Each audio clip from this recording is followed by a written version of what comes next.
एक औरत अपने नवजात बच्चे के साथ 3 दिन और 3 रातें समुद्र में बहती रही। उनका सहारा बस एक डब्बा था जो कभी भी डूब सकता था।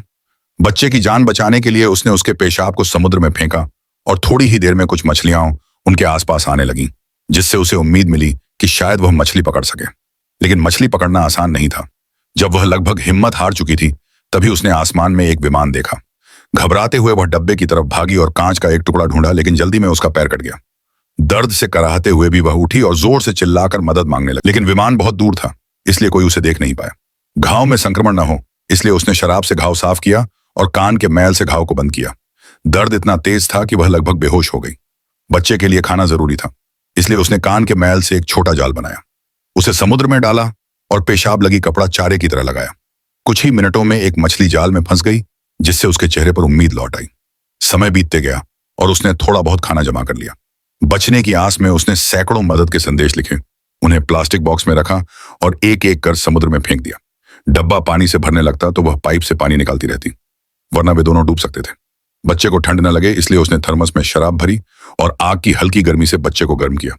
फोन की स्क्रीन टूटी थी और अनलॉक नहीं हो रहा था। तभी पति का एक बेहद बुरा मैसेज आया कि उसकी कमर में गोली लगी है और शायद वह अब नहीं बचेगा।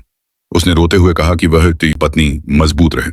यह सुनकर वह टूट गई, लेकिन उसने शिकायत नहीं की। उसने अपने पति को बच्चे के बारे में बताया और बच्चे को उससे बात कराई। कुछ ही देर में फोन की बैटरी खत्म हो गई और संपर्क पूरी तरह टूट गया। कुछ दिनों बाद समुद्र का पानी इतना बढ़ गया कि उसे सबसे बुरा सोचकर तैयारी करनी पड़ी। उसने लकड़ी और प्लास्टिक से एक छोटा तैरता प्लेटफॉर्म बनाया, ताकि कंटेनर डूब भी जाए तो वह और बच्चा थोड़ा देर तैर सके। तभी एक समुद्री कछुआ दिखा, जिससे उसे उम्मीद मिली कि शायद जमीन दूर नहीं। लेकिन रात में छेद की सील निकल गई और पानी तेजी से अंदर आने लगा। उसे ठीक करने के चक्कर में वह रस्सी में फंस गई। कई घंटे संघर्ष के बाद वह बाहर निकली, लेकिन तब तक बच्चा दूर बह चुका था। वह जोर जोर से चिल्लाई और तभी एक समुद्री कछुआ बच्चे के पास पहुंचा, जिससे बच्चा रोने लगा। उसने आवाज सुनी और तेजी से तैरकर बच्चे तक पहुंच गई। सौभाग्य से बच्चा सुरक्षित था। वह पूरी रात तैरती रही, लेकिन हार नहीं मानी। उसने मछलियां पानी में डाली, जिससे समुद्री कछुए इकट्ठे हो गए। उसी समय एक मछली पकड़ने वाली नाव वहां से गुजर रही थी। कछुओं की हलचल देखकर वे वहां पहुंचे। उन्होंने पहले बच्चे को बचाया, फिर उसे निकाला। वह बेहोश थी, लेकिन मछुआरों ने हार नहीं मानी। लंबे प्रयासों के बाद वह बच गई। यह यकीन करना मुश्किल है कि एक औरत पूरा 1 महीना समुद्र में बहती रही और सिर्फ मां होने की ताकत ने उसके बच्चे की जान बचाई।